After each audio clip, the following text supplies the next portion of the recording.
So first of all, welcome everybody. So this is our first session for the Students Tackling Advanced Research or STAR program. And we're especially excited this year because we have not only students from the University of Michigan, but thanks to a grant from the American Society for Psychological Science, we also have a lot of folks from outside of Michigan as well. Some procedural things, there's quite a lot of us and more folks will be joining. So please use mute except when you're speaking. If you have questions or comments during the presentation, certainly feel free to go ahead and bring those up. But just during the presentation, we ask you if you could please go ahead and use the chat for that. And then we'll have an open discussion afterwards. But again, just because there's a lot of people and Zoom is what it is, we're going to ask you to use the little raise hand function or chat for discussion afterwards. And then if you don't mind, if you have not already filled out the pre-survey, if you could go ahead and do that, we would really appreciate it. So there's actually going to be two of us presenting. I am Dr. Cindy Lustig. I'm going to start you off. And so that is actually a picture of me from just over a month ago, when I went on a hot air balloon ride. Which was pretty fun, but you can tell I'm also looking pretty tired there because I had to get up at 4:30 in the morning to do that. So I am a professor here at the University of Michigan. I've been here, I guess, since 2004, which seems like a really long time, but also very short. And my research is especially on things like attention and learning and memory, studying those both in older adults, and then I also do collaborations with people on the animal side, and also using functional neuroimaging to try to understand how those different functions are enacted in the brain, how they change with aging, and how they change with disorders such as Parkinson's disease. Dr. Crystal Carr is going to be joining us later. Dr. Carr is actually a graduate of the program of the University of Michigan, and she has been, I think, one of our founding STAR mentors. And she is now a visiting assistant professor at Reed College. So she is actually finishing up another class right now. So she's going to come in and join us a little bit later. So one of the first things that we wanted to talk about, especially for some of you who are in your early years in psychology, is just, kind of what is research, what is involved in it, and how can you get involved in it as well. And so for a lot of you, probably the past when you've thought about research that you do yourselves, you might say, well, okay, I have to go write a paper for a class, so I'm going to go to the library and do research on it. And so, you're choosing your topic. A lot of it is you're getting background information, then you sort of narrow down on your topic, figure out more what your search is going to be, gathering your results. In that case, what you've been doing is reading the literature. And you cite your sources and you sort of say, here's, what the idea is going to be, what I'm pulling out of it. So doing psychological research is kind of similar to that, except for the part where we get to the create research and gather results. So we are usually building on things that have already been done. There's usually not just an idea that comes to us out of the clear blue sky. We're building on other research and things that we've learned in our classes, things that we've read, or sometimes just things that we've observed. Then we do some reading on that and see what other people have done, narrow it down to our particular question. But where it gets fun and exciting is this part of the creating the search and gathering our results. So in my lab, for example, one of the things that we are really interested in right now is how does motivation affect how younger and older adults do on different cognitive tests. So we have to think about that, and we have to think about, okay, so what does motivation mean? How can we manipulate motivation? So in our case, we came up with giving people money or taking money away. You might have come up with something else. So maybe, having your friend do it along with you, competing with your friend would be another way of motivating people. Then we had to say, well, okay, so what do we mean by change in cognition? Do we mean attention? Do we mean working memory? If we do working memory, how are we going to define that? So it's really sort of narrowing things down, creating a specific kind of experiment or specific study to examine things. And then you gather results. And the really cool thing is that you get to create knowledge that has not been out there in the world. So all the things that you read about in your textbooks, at one time was somebody sitting in a lab with a bunch of papers around them, trying to figure out an experiment to do that. So you are literally writing your intro psych textbooks when you are doing research. The other thing that I really love about psychology, and that's one of the reasons that I got involved in it, is that you can take it in so many different directions, and there are so many different kinds of psychology. So just talking about here at Michigan, our different areas of psychology and how we kind of divvy them up. So biopsychology, that is the area that Crystal graduated from. So that is usually using animal models, and there you're studying biological influences, usually on the brain, and how those influence behavior. But as we'll talk about later, you can also do that in humans. So it can be things like, how do your hormones affect your brain and behavior? How does your environment, so let's say chemicals that may be in your environment, how do those affect your brain and behavior? And then a closely related discipline, which is probably the one that I would associate most strongly with, is cognition and cognitive neuroscience. So this is studying things like attention, learning, memory, your working memory, and then cognitive neuroscience as how are those things either reflected in the brain, and ultimately how does the brain perform those different kinds of functions. Clinical science is the one that everybody and their grandmother thinks about when you say psychology. It's the one that I always have to say when I'm in a psychology department. The next 2 words out of my mouth have to be, but I really don't care about your issues with your mother.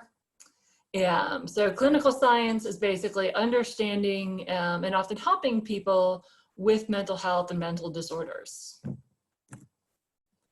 Developmental psychology is a study of how all different kinds of psychological processes change over time. So there's a lot of cognition involved in that. But if you also think about it, your emotional processing now is probably, or at least hopefully, a little different now than it was when you were 6. Hopefully it's also a little bit different than it was when you were 16. And I'm betting that it will also be different than it is when you are 60. Personality and social context. So personality are sort of those parts of your emotional processing and temperament that actually don't necessarily change that much over the course of development. So, I think my little sister has always been the wild child in the family. I'm pretty sure when she's 60, she's still going to be the wild child in the family. So that is her personality. Some people are more anxious than others. That's, and so there's actually a personality dimension called neuroticism. They will just always probably be that way. That is their personality. However, our social context also can have a big influence. So the culture that we're from, the people that we're surrounded by, if I'm surrounded by everybody and they're very negative, then, even if my personality is a relatively positive one, that might influence how I act on things. Social psychology is very closely related to that. So that is the psychology of how we interact together and how we interact in groups. So social context is kind of about how your environment and your social environment affects you. Social psychology is sort of how you interact with other people and with your environment. So questions that would be popular in social psychology. So, the popular one you might have heard of, especially for those of in your first year, if you had a significant other that in high school and you ended up going to different colleges, there comes the question of, does absence make the heart grow fonder, or out of sight, out of mind? Both of those sound pretty good from a popular saying. Social psychology asks the question of, well, okay, which one of those is really true? And then here at Michigan, and also reflecting just sort of the breadth of psychology in general, we also have combined programs. So we have a combined program in education and psychology. So you can see, especially we're knowing a lot about cognition, knowing a lot about developmental psychology could be really important for guiding education and educational interventions. social work and psychology. So social work is sort of like an applied version or a more clinical version of social psychology. And of course, it's also going to be influenced by things like clinical science, knowing about people's different mental disorders and difficulties. It's going to be involved by cognition, how we make decisions. And then we also have psychology and women's and gender studies. Psychology does better than some disciplines at being inclusive of different groups, but we still have some ways to go. And there are special issues that affect different groups. And so within ours, we have women's and gender studies. So those are the pieces that within psychology at Michigan are located specifically in our department. And then there are also very closely related disciplines. So we also have a whole separate graduate program for neuroscience. And that studies, again, primarily animal models or sort of single cell models. So if you're thinking about slices of brain in a dish and looking at how different synapses communicate with each other, and maybe not quite as concerned with the learning and memory part or the action or motor part as you would be in biopsychology, then you're probably doing neuroscience. So you're looking really specifically at the nervous system, whereas biopsychology is going to be the combination of the brain and nervous system with behavior itself. And then we have an entire institute for the Institute for Social Research, closely related to social psychology, and they do especially survey research. So big things like you may have heard of the health and retirement study that's run here at Michigan. This is a huge nationwide study where they survey people and they take a look at, how does your income affect your decisions? How does it affect your cognition? How does it change over time? How does it relate to different things like inflammatory factors that they measure? And so they run this, and they basically do a lot of survey research, a lot of decision research. They're very busy right now because, of course, we have a busy political season at the moment. And so there are a great many surveys that are going on, and they're trying to understand people's decisions around those matters. So then this brings up the question of what can you do with a degree in psychology? So why would you want to be a psychologist? Obviously, one option is to become a clinical psychologist. Another option, pretty obvious that most of you are familiar with, is to become a psychology professor and to do research and to do teaching. But there are many different options, and these are just some from different graduates of our program or different people who've been associated with it. So one thing that you will do, especially if you're doing research in psychology, is work a lot with data. So my very first graduate student is now actually the person who does data science for Facebook Market Site. So the person who decides which ads you're going to get sent after you've been shopping around on Facebook Marketplace, she's involved in that. She doesn't look at you personally, but she looks at your data. Google's DeepMind, its artificial intelligence project, is actually run by Matthew Botvinnik, who is still actually simultaneously a professor at Princeton University. Lillian Comas-Diaz, so she has gone more with an academic track, but she's had a major influence, especially in bringing diversity to the center of the study of psychology, and then also influences on policy. So she actually founded a whole division within the American Psychological Association on ethnicity and race. She helped found a journal on cultural diversity and mental health. And she's done things like advise Congress on those kinds of issues. Christopher Gaskins is actually still a graduate student at the University of Maryland. And he has founded and runs a company that does neurorehabilitation. So when people have had injuries or if they have dementia from different kinds of psychiatric disorders or neurodegenerative disorders, rather than just kind of doing an uninformed sort of therapy with them, he uses what he knows about the mind and brain as a psychologist and a neuroscientist to help customize therapies and make sure that they're coming at the right time for different people, that they're having the right spacing, and that they're getting combined with their medications in the right way. Yeah. Raise your hands if there are any basketball fans here. Let me see if I can bring some up.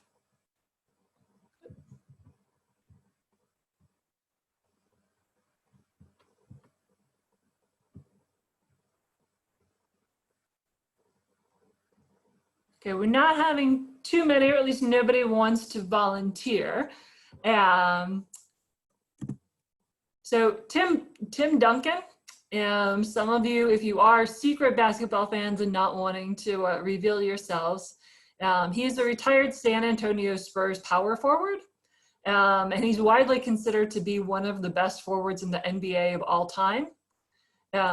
Before he did that, he was actually a clinical psychology graduate student, and he wrote a chapter that is in a clinical psychology textbook called Blowhard Snobs and Narcissists. And finally, Mamie Phillips Clark. She was one of the first Black psychologists and certainly one of the first Black women psychologists. And she really founded the study of racial differences and also kind of racism within psychology and the perceptions that we have. So some of you may have heard of the famous doll study where you gave children Black dolls or white dolls, and even Black children tended to prefer to play with the white dolls instead of the Black dolls. So she did a lot of the pioneering research on that. She helped to found a lot of institutions to help further education and equality. And not only that, but she actually testified in Congress and gave expert testimony for the famous Brown versus Education decision that desegregated the schools. So her work in psychology literally helped to rewrite history. So I can't promise that you're going to go that far, but I hope you see that the possibilities are pretty big. The types of questions that you can ask, again, this is one of the fun things about psychology, is that we can take it through all different kinds of levels, and you sort of find the one or the ones that work, best for you and that you find the most interesting. So basic research is how does it work and what can we learn? So to give you an example from my own research, I mentioned that I have to study attention and memory.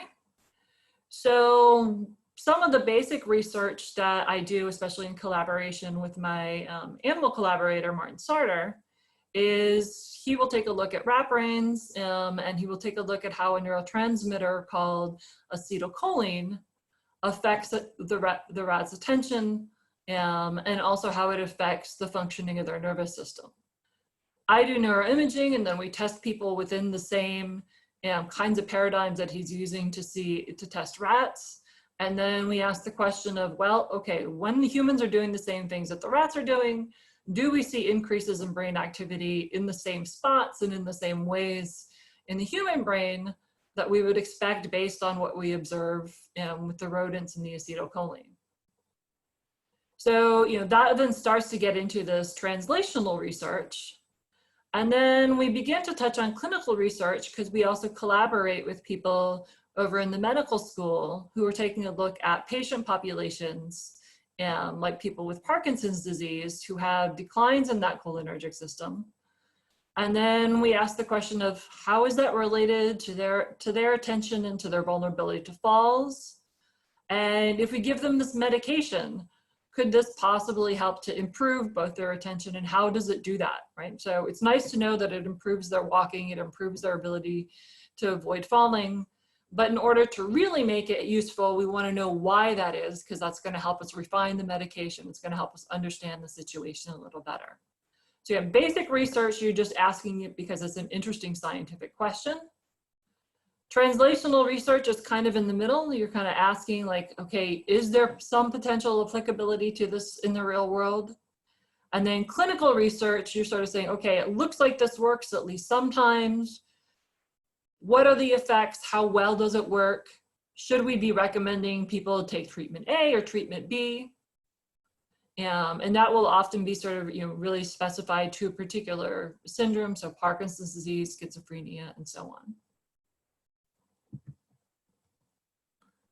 So to give you another example, so one of the other things, all of these different branches of psychology can come together to take different perspectives on the same issue.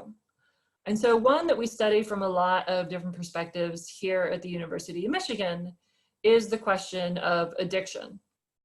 So I'm going to walk you through one major study that we are a site for and talk a little bit about how different areas of psychology contribute to the study of addiction. So this is a huge study called the ABCD study. So it's the Adolescent Brain and Cognitive Development Study. And Michigan is one site, but as you can see from all the little dots over there, it's actually over a great many sites throughout the US. And one thing that's really nice about this study compared to many other studies about these similar kinds of issues is that they've made a real conscious effort to try to have what we call a population-based sample.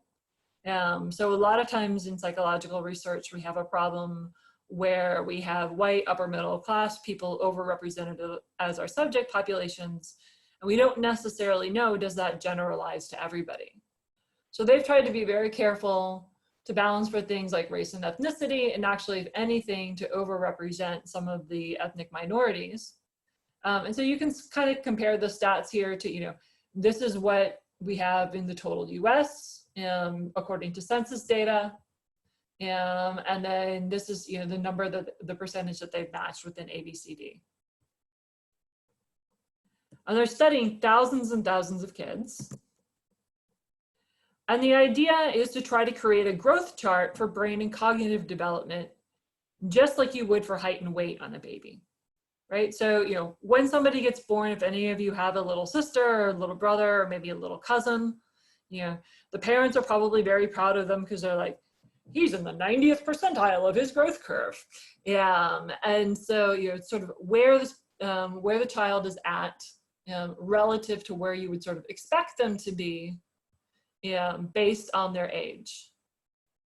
So here the issue is, we do this often for things like height and weight, but wouldn't we also want to know that for things like cognitive development? Wouldn't we also like to know that for emotional development? Wouldn't we also like to know that for educational achievement? And then furthermore, wouldn't we like to know what helps to predict who is ending up at the top of the curve and who's ending up at the bottom of the curve?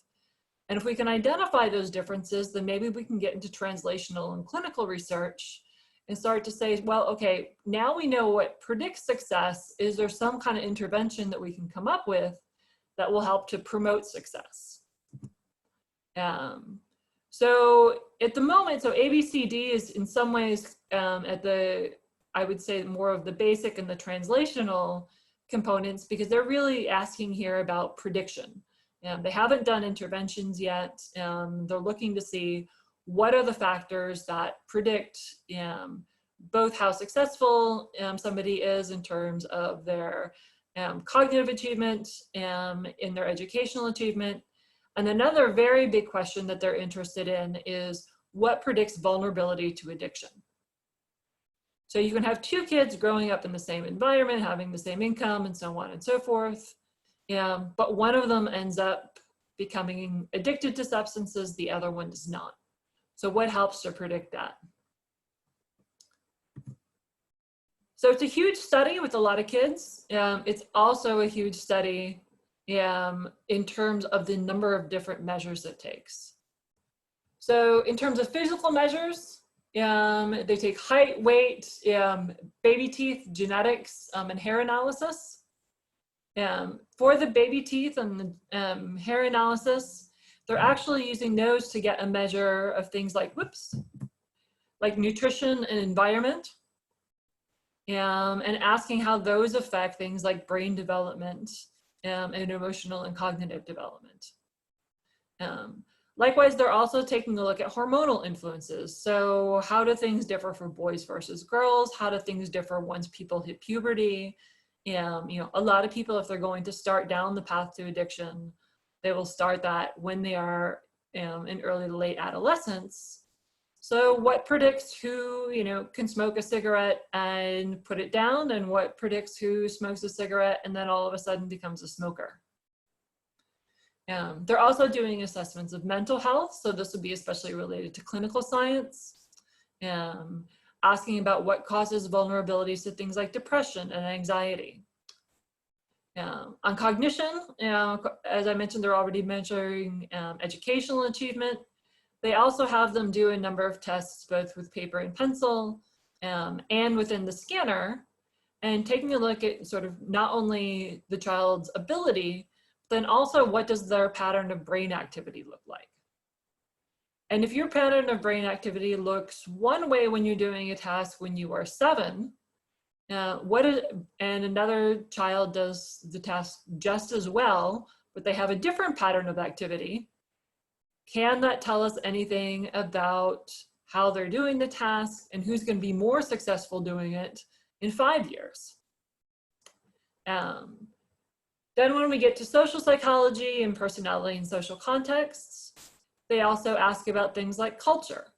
So if you remember, we have a good sized minority population. So if you are within a neighborhood that is more Latino, how acculturated are you to mainstream white society as opposed to how acculturated are you to your more, let's say, Mexican or Puerto Rican or Cuban or whatever roots? And there are specific questionnaires that they use for that, asking about things like how much you use the language, how much the food, how much your cultural values sort of align with those of your parents and your family. They also take a look at things like physical environment. So how does pollution affect people's vulnerability to different aspects? Is it more important for you to have a high income within your family? Or is it more important for you to be in a neighborhood where most people have a high income? And how do all of those things, again, affect your achievement in school, your brain development, and also your vulnerability to addiction? So this is just giving you a couple of the examples of what kinds of findings they have in this sort of research. So one is, links between impulsivity, sleep, and screen use in adolescence. So if you were a research assistant here, you'd be asking people to rate things like their sleep. You would actually potentially either have a tracker on their screen or ask both of them and their parents to rate how many times they use their screen. And then you would give them a cognitive test and an emotional test that measures impulsivity. And then your responsibility as the researcher would be to put all of those together and be able to tell the story of, well, does it look like people who are using screens tend to be more impulsive and get less sleep? Or maybe it's because they're sleep deprived that they are being more impulsive and they are using more screens because they just can't resist it. So trying to figure out which way that arrow goes. Another is, does team sports reduce depression in tweens?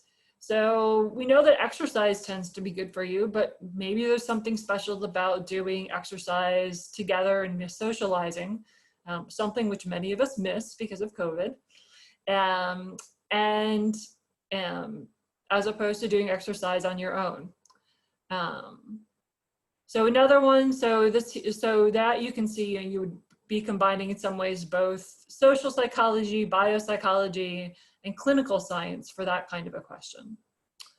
And then the smaller one that I have the less exciting picture for, so they have the ABCD studies, published research about lead exposure risk. So again, we already know lead exposure is not good for you. But here it's asking again, what is the specific risk? What aspects of emotional and cognitive development are affected?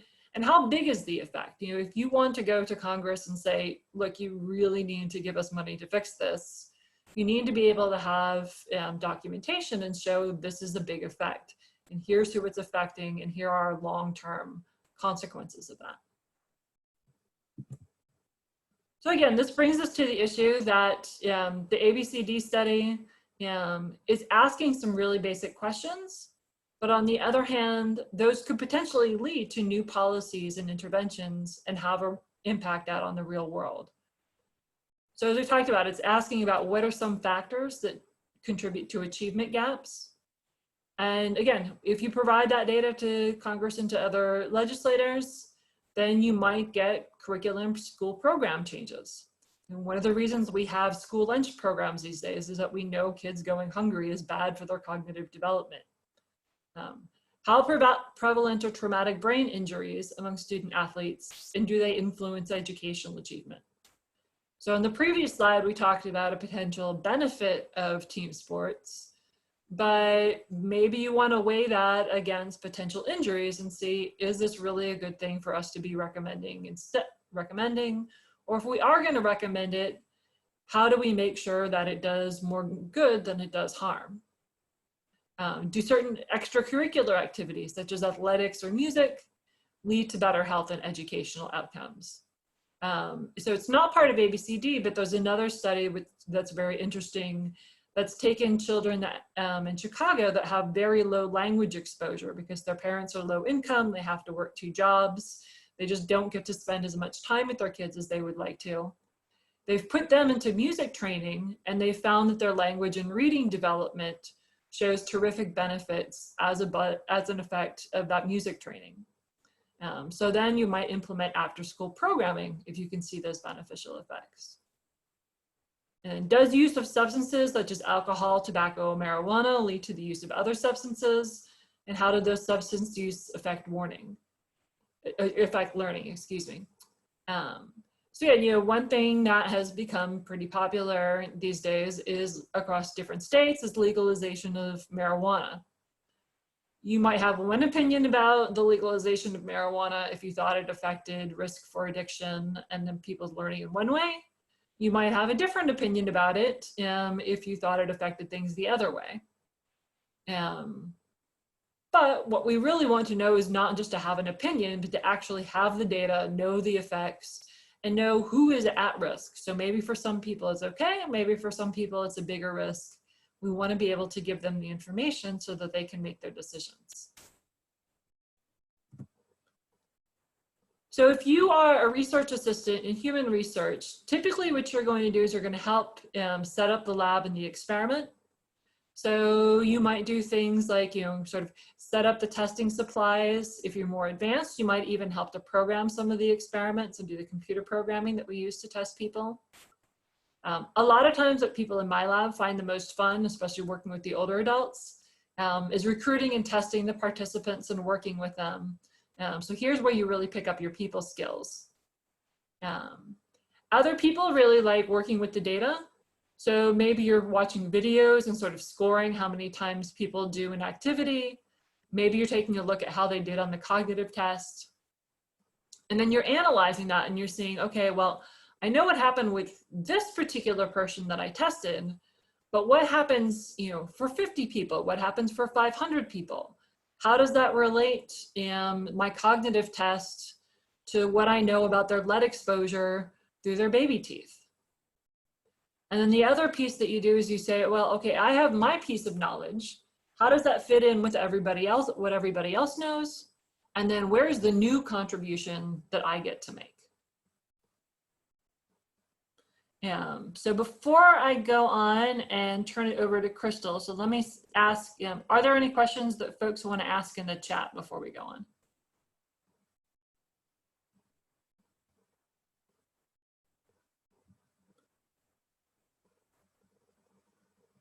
Okay, I will take that as a no. Crystal, do you want to take over as host and share your screen then? I think you're up next. Yes. All right, so this is Dr. Carr. Can you see me?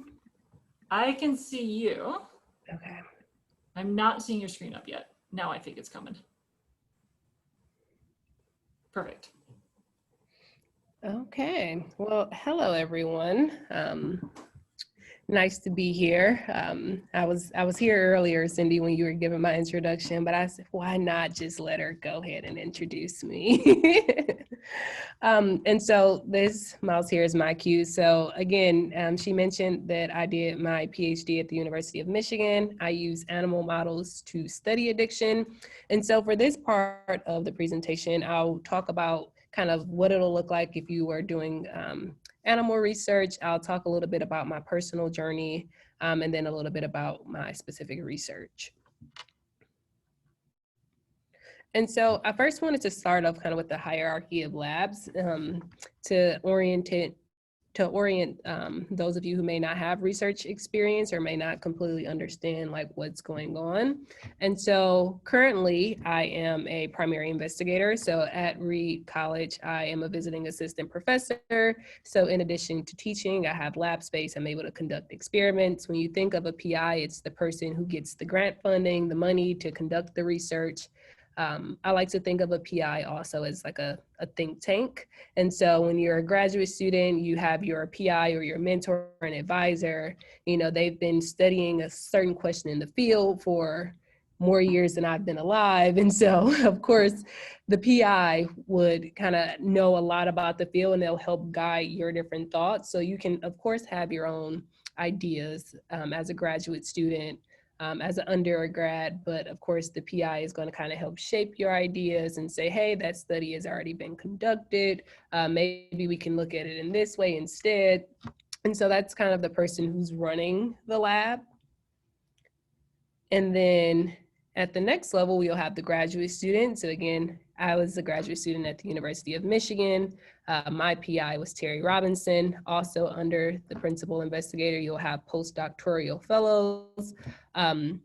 And so my situation is a little unique in that I'm currently a visiting assistant professor, but next year I'll actually become a postdoc. And so not all trajectories are linear, right? And go from grad student to postdoc, then to PI.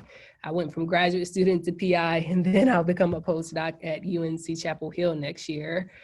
Some people would maybe view my visiting position as a teaching postdoc, but I guess it's not referred to that here. So it's a little bit more prestigious to say that I'm a visiting assistant professor. And then we have the undergrad students, right? And so as an undergrad, typically you'll work closely with graduate students or postdocs. If the PI is around, you may interact with the PI as an undergrad. But at large institutions like Michigan, typically it'll be graduate students, postdocs. At Tuskegee University, which is a private small HBCU in rural Alabama, I worked directly with the PI. It was an instructor for one of my courses. And so your experience might look a little bit different, but generally, again, at large institutions, you're working more closely with the grad students and the postdocs. And so again, I was at Tuskegee University, so I'm going to kind of give you, again, now the backstory of how I went from, undergrad to grad student to where I am now in terms of kind of my research interests and how they've evolved as well. And so I selected to attend Tuskegee University because it was a top-ranked social work program. I was really interested in helping people. I wanted to kind of approach addiction from that standpoint. I come from a background of addiction. I grew up with it around me. And so I'm like, oh, I want to be a social worker to help, kids who are living in similar situations and get them the resources that they need. And so there's this social work course 300. It's a research-based course, and it's very difficult, and you get obviously a button if you survive the course. That's kind of how rigorous the social work program is at Tuskegee University. And then in your junior year, you basically do internships. But in my sophomore year, I was exposed to research, of course, with this course. And I was like, oh, well, I actually think I might want to do addiction research instead of being on the more clinical side and providing resources. I actually want to maybe develop treatment options and allow someone else to administer the treatments. And so that year, I'm like, okay, well, I need to get research experience. And so I applied for all of these different positions and I didn't get any research experiences because I was a social work major. And so I was doing non-research heavy related things. And so I decided to change my major to psychology my junior year. And with that, I primarily changed my major because I wanted to take more science courses. I knew I wanted to study the brain. And to do that, I needed to take neuroscience and chemistry. And these were all things expected of like the psychology major, but not social work. And so my junior year, I joined a biology lab, which was actually a work study position. So doing a work study position is one way to get research experience. I know some programs oftentimes, although they say like, oh, it's okay if you don't have research experience, but then when you actually look at everyone, they admit they actually have some type of research experience, whereas federal work study positions, you're kind of guaranteed the money and you can, you know, it's less competitive. And so when I joined the biology lab, it wasn't an actual research position, I would say. I was more of a lab manager, but it was also still good experience conducting literature reviews. I was learning about antibodies. I was helping developing courses, a bunch of kind of somewhat random things to me at the time that didn't feel like I was actually conducting research. But that year in this biology lab as a work study position, this following summer when I applied for summer research opportunities, I got a number of offers just based off of that one experience. And again, increasing my science course load. And so I got from the NIDA stands for the National Institute of Drug Abuse, which is like most ideal, right? If I want to study addiction, I should have went to NIDA. But it turns out is that I actually received an offer from OSU first, and it had a very early decision deadline. And because I didn't get offers the previous summer, I'm like, I'll take the first thing that I can get, right? And the day I accepted OSU, I got an interview for Princeton, but it was too late. And then after that, I got the NIDA invite. And so I ended up going to OSU, which was still a really great experience.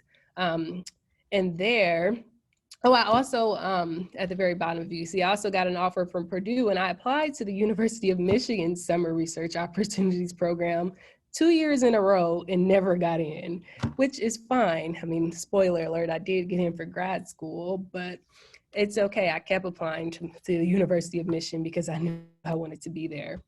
But at OSU, I basically did a secondary data analysis that involved humans. And I looked at the protective influence of partnership status on alcohol consumption and gene environment interaction. And it was looking at binge drinking. And it was a really cool project in the social work department. And so when I applied, they saw I had this social work background. So it's like, oh yeah, we're going to give her a social work mentor. And that's not what I wanted. And so I spoke to the program directors and said, hey, I want to get in the neuroscience lab. I need neuroscience experience. And that summer, I ended up volunteering into 2 neuroscience labs, sent a few emails, said, hey, I would like to get this experience. I'm here for the summer. And then I was able to volunteer in two labs. And that was also a really helpful experience. So you might always see positions posted, but it doesn't hurt to send someone an email to say, hey, I'm looking to volunteer. Some labs have work study positions, some labs don't, so you might just have to volunteer. But hey, if you're trying to get research experience, volunteering is great. It's still beneficial. And so after this summer, I then, for the first time, joined an animal lab. At Tuskegee University, we actually had one animal lab, which is actually pretty good. Actually, not a lot of liberal arts colleges or universities have animal research. Reed College is another one. I actually have animal equipment behind me now as I sit in the lab. And so it was a great opportunity that that Tuskegee did have an animal lab. And we were looking at the effect of energy drinks on vision in rats. Far from what I was interested in, but all research experience is good research experience. I was able to apply to grad school and say, hey, I worked with rats for a year. So even though it wasn't related to cocaine addiction, which is what I study now, I was able to have, that confidence in running rats and using these same boxes. I got to use them in undergrad. It's the same equipment I use in grad school. And it's the same equipment I'm using now. So those skills were transferable, right? And so when you think about animal research, of course, you'll most likely handle animals, right? So you want to be comfortable with handling rats or mice. Mice, I hear, are a tad bit more vicious than rats. And so I personally don't work with mice. For my research, we also perform surgeries, which I'll show you on the next slide, so that the rats are able to self-administer the drug into their veins, so intravenous self-administration. And of course, when we do surgery, we have to do post-operative care. There are a lot of standards involved when doing animal research. There are vets that come by to check the animals post-operatively. If there's an infection, we attend to it. We give the rats pain meds after surgery. There's a great deal of care and concern involved in animal research. We do behavioral tests. You can train the rat to make a nose poke in order to receive an infusion of cocaine. You can have them nose poke for food rewards. There are a number of different behavioral tests, and oftentimes students will either load the animals into the boxes or remove the animals from the boxes. There's a number of different ways students can help. Oftentimes the end goal is looking at some type of relationship between brain and behavior. And so there may be tissue collection to see how the brain has changed following a certain experience or following a drug experience. And then also there's video scoring. So I study psychomotor activity, which is basically how much rats run around. And so that involves kind of scoring videos or processing them. There's a number of molecular techniques. Western blotting was actually one of the techniques that was used in the lab I was working in undergrad, but I didn't have the opportunity. So I would say if you are in a lab in undergrad and you would like more responsibility, it's speak up. If you can show that you're a good worker, you're more likely to get greater responsibilities in a lab. Imaging and cell counting, and then a part that a lot of students, and I personally don't like, is the sacrifice portion, but it is a part of the animal research. And so a question is, why might you want to be involved in research? Well, of course, you get a lot of skills, and research skills, of course, are the first obvious, and it's a requirement if you're interested in pursuing a PhD and the career options that are allowed with the PhD. And so as a part of this research, you'll learn how to frame a research question, you'll develop ideas, you're gonna, again, generate that new knowledge, analyze the data, figure out this problem. It involves you get a lot of different skills as you're doing research, especially analytical and critical skills, science communication. There are so many things that comes with conducting research. There's also, again, these whole list of analytical skills that are applicable to so many other careers. A lot of students who are interested in med school, at least most of the students who've been in my lab in biopsych have gone on to med school. I have 1 out of like 10 interested in a PhD, but it looks really good on a med school application because you're doing all of these different things. You're, again, analyzing data, looking at things from different perspectives, figuring out the problem, coming up with the solution, all great skills. And then, of course, that's relevant for all careers. You get interpersonal skills. So you're going to go to lab meetings, interact with students from different backgrounds. You're going to have to communicate, collaborate.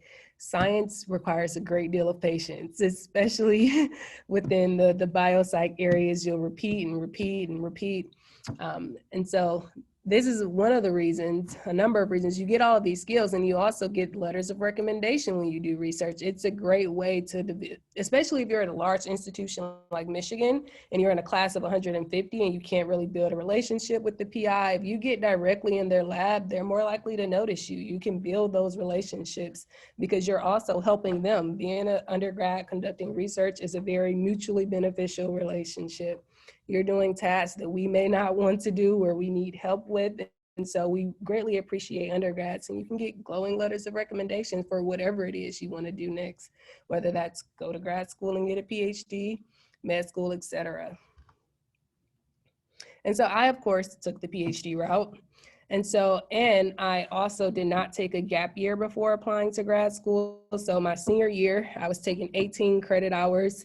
And I have the class here I was taking. Again, I was really trying to boost up my transcript with science courses because I was applying to neuroscience programs, biopsychology programs. So I wanted to show like, hey, I have this great science background. And also with these like Gen Chem lab, this is also research experience. So being in a course, you can get research experience. When I applied to grad school, I talked about inoculating a hot dog with listeria that I did in my biology course. It's research experience. You're literally conducting your research in your lab. So there's a number of ways to get research experience in your courses.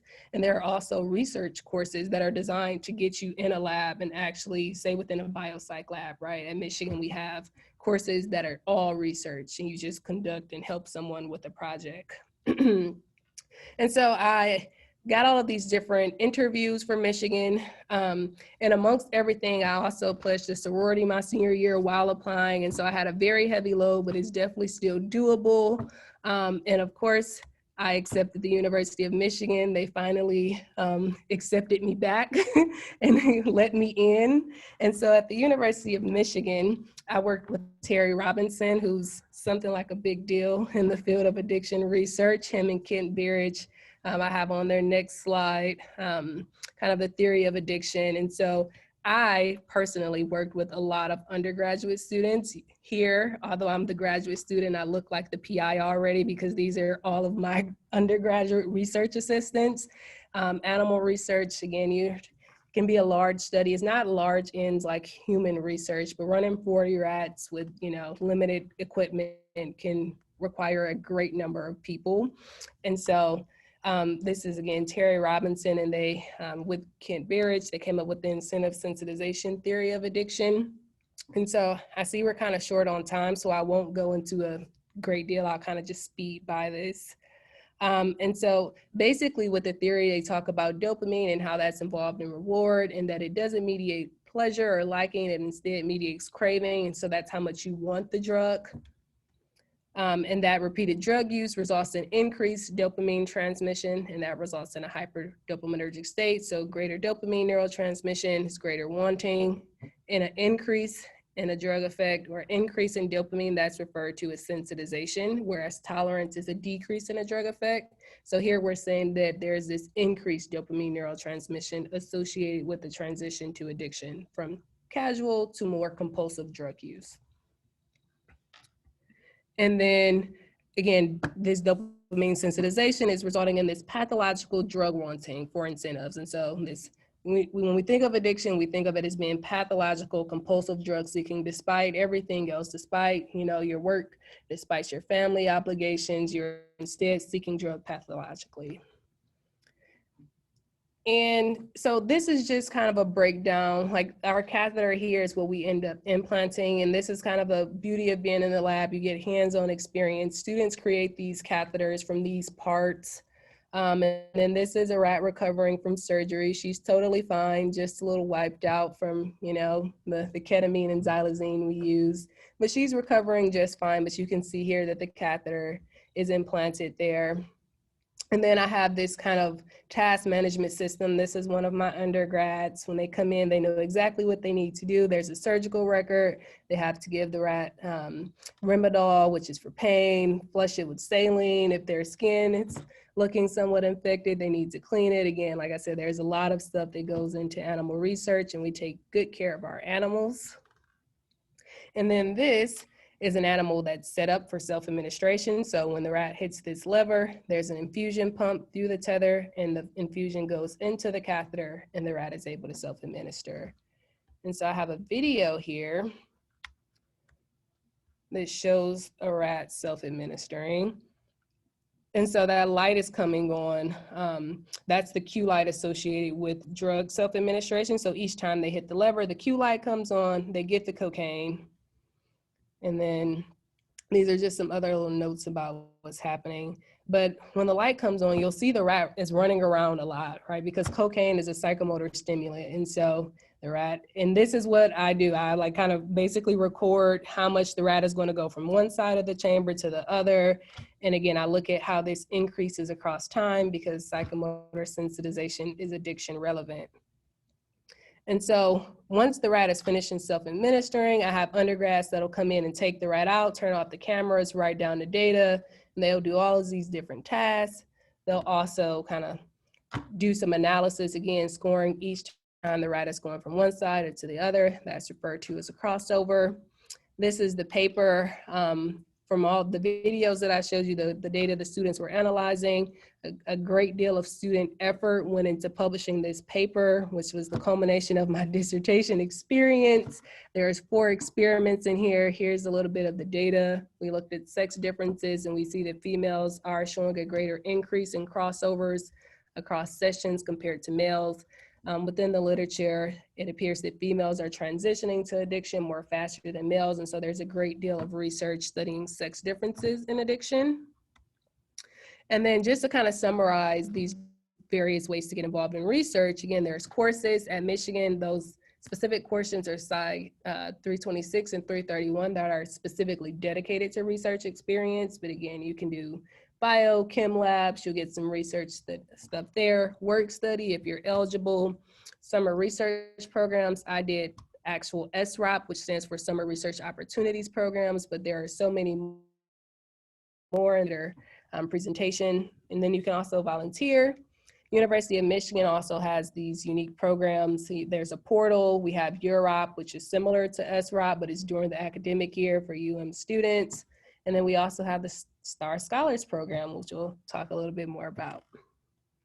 And so other things to keep in mind is that when you join a lab, your responsibilities will vary with experience.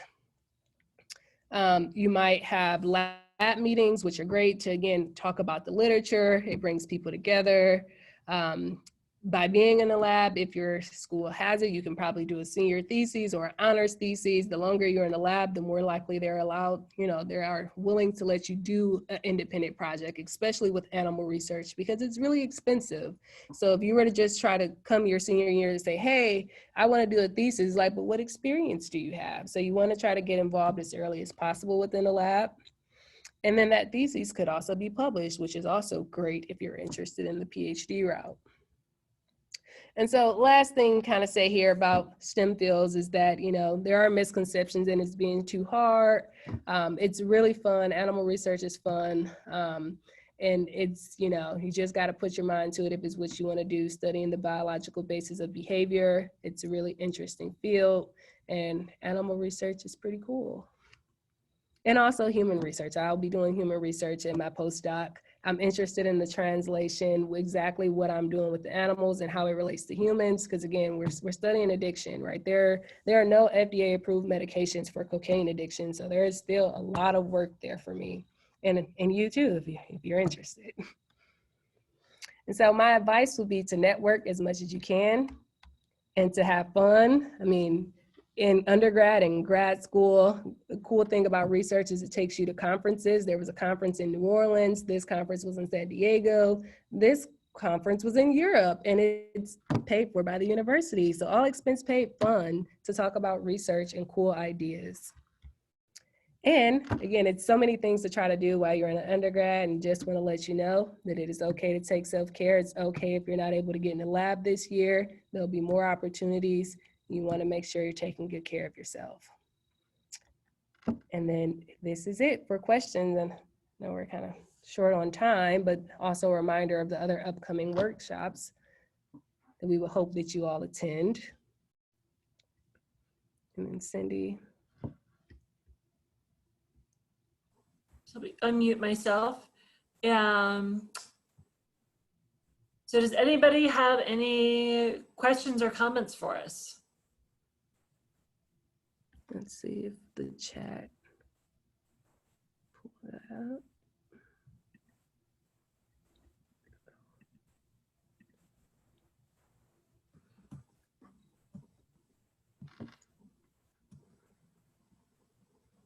Are there any questions about anything? You can put it in the chat or unmute. Oh, did we change the option to allow unmute? Let's see.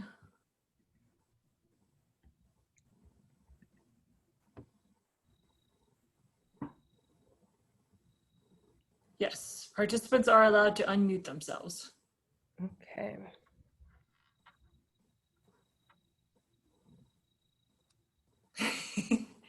Hi, Pearl. It's good to see you too. Oh, there's a question.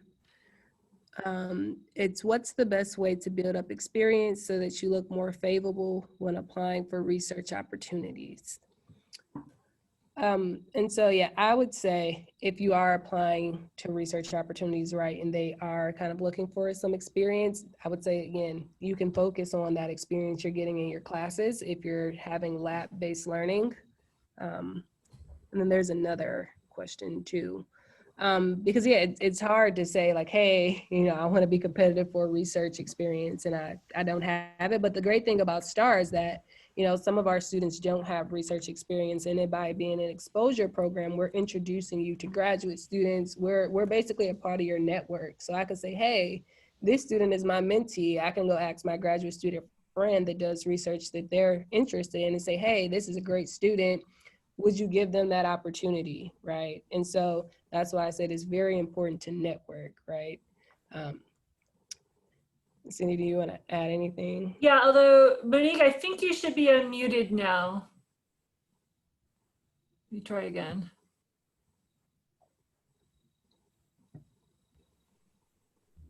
Hi, can you hear me? Yes, we can.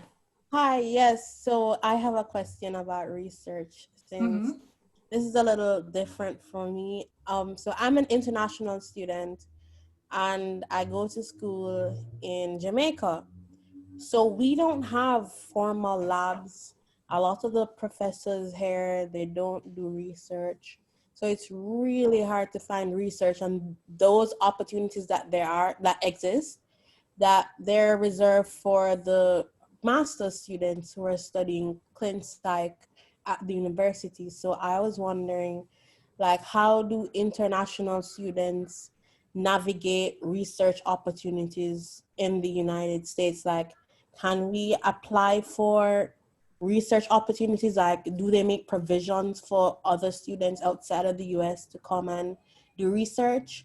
And also, I've been getting like some advice to take a gap year, like basically do a post-bac experience, but we don't really have those things here. So how would I navigate getting into like a post-bac experience somewhere else? So Crystal, do you want me to take a shot at addressing that, or do you want to start first? You can go for it. Okay, so that is a tougher situation if your university doesn't support it. I think it's probably still worth going and asking the professors, or sometimes even ask the master students, because as Crystal was talking about, a lot of times the graduate students will actually be the ones who do the most one-on work with the research assistants. To get to your second question, some of the programs in the US tend to be closed and to be mostly open to US citizens, but there are certainly some that will also take international students. And so I would definitely take a look at our summer research opportunities program. I know that they take at least some international students. And so that would definitely be one to look at here at Michigan. The other thing, we're actually going to do a whole session. Let's see, what is it? Looking at it, it looks like it's on October 17th about how to get involved in research. And even for folks in the US, I'll just say right up, this year is a tough year. Because of COVID, so many labs are closed. So I'll talk a little bit more about some other things that you can do. But Monique, if your mic is still open, or if you want to put in the chat, what area of psychology are you interested in?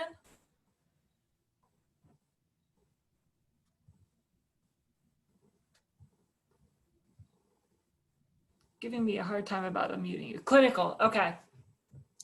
So for clinical, one of the things that you could do is volunteer for things like if there's a suicide hotline, if there's a peer counseling.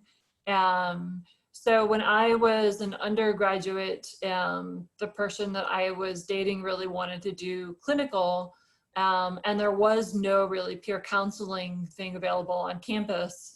And so he basically founded one. So he worked, with the licensed school psychologist to get some training. And so he was able to get extra training through that.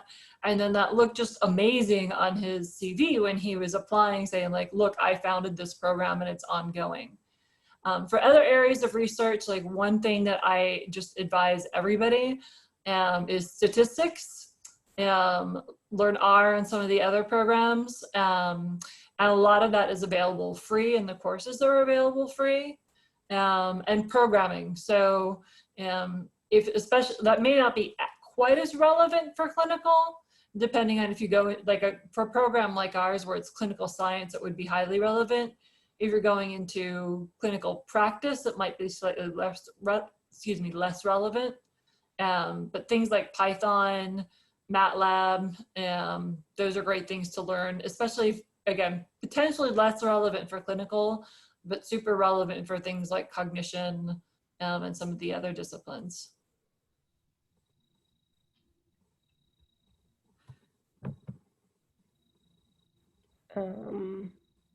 There's another question on advice for finding research opportunities. I want to say on Michigan, we actually do have an Excel that includes some summer research opportunities, both at UM as well as elsewhere. And so that's one place to start. But yeah, I would say these questions will definitely be addressed in future workshops, right? So if you can kind of just Google summer research, but I would say start at the UM website to look at summer research opportunities. And then definitely tune in for later workshops. We kind of scratched the surface basically for future workshops in this workshop, but the high level detail will be in those future workshops. Let's see, I'm going to unshare my screen and look for oops. Yeah, I think it's like you got a undergrads research, and then there'll be a link to an Excel. Here he's trying to pull it up. I think I'm trying to pull it up. Screen. Oh, let's go back.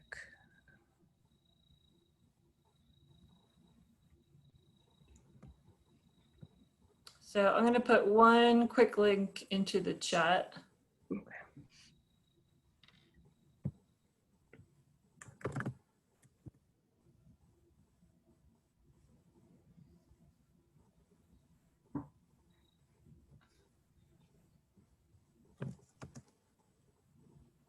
Are there any other questions? No, are we supposed to, it's an hour, right?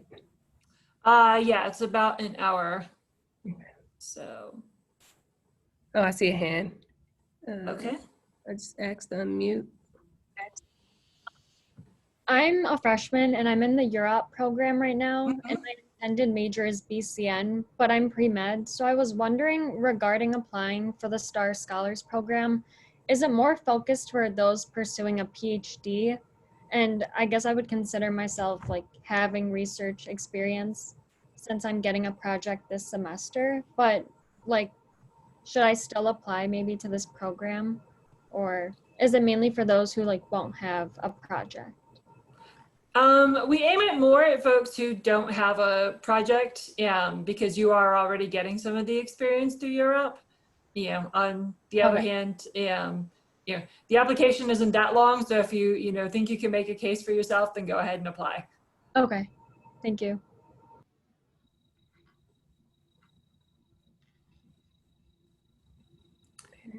Nick, did you have another question? Hi, yes, I have another question. So Okay. the Star Scholar Program is like a research opportunity that we could apply for. Is it during the summer? Like, how does it work? Can Okay. international students apply? So international students can apply this year. You won't be doing research directly through the program. What you're doing, as Madison was sort of hinting at, is finding out more about different kinds of research, finding out what it means to be involved in research. So you're kind of getting a different picture and a bigger picture component of it. And in some ways it's kind of setting yourself up to be more successful to apply to those programs in those positions, and also find one that's going to be a good fit for you. Would you say that's a reasonably accurate description, Crystal? Yeah, and I would just add that the Star Scholar Program is also kind of designed to also help you with skills like to work on your CV, to have you do mock interviews so that when you are applying for research positions, you kind of prepared. There'll be some low-level stats involved with the Star Scholars program to, again, kind of get you, it's more of an exposure program, introduce you to kind of all of these different things with research. And if you are interested, we do talk about, you know, applying to a PhD. We talk about different career options. Maybe you want to pursue a master's instead of a PhD.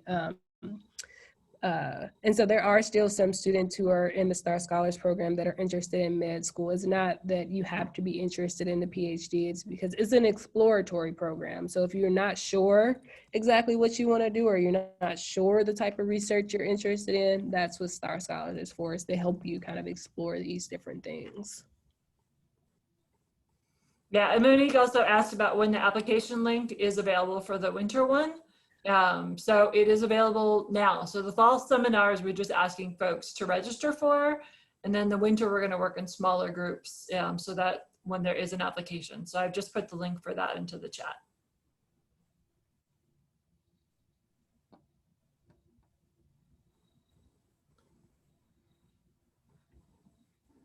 All right, any other questions? Oops.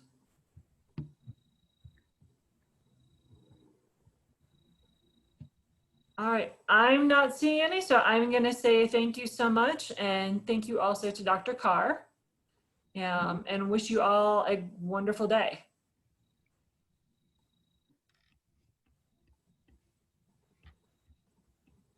Bye, everyone. Thank you, Crystal. You're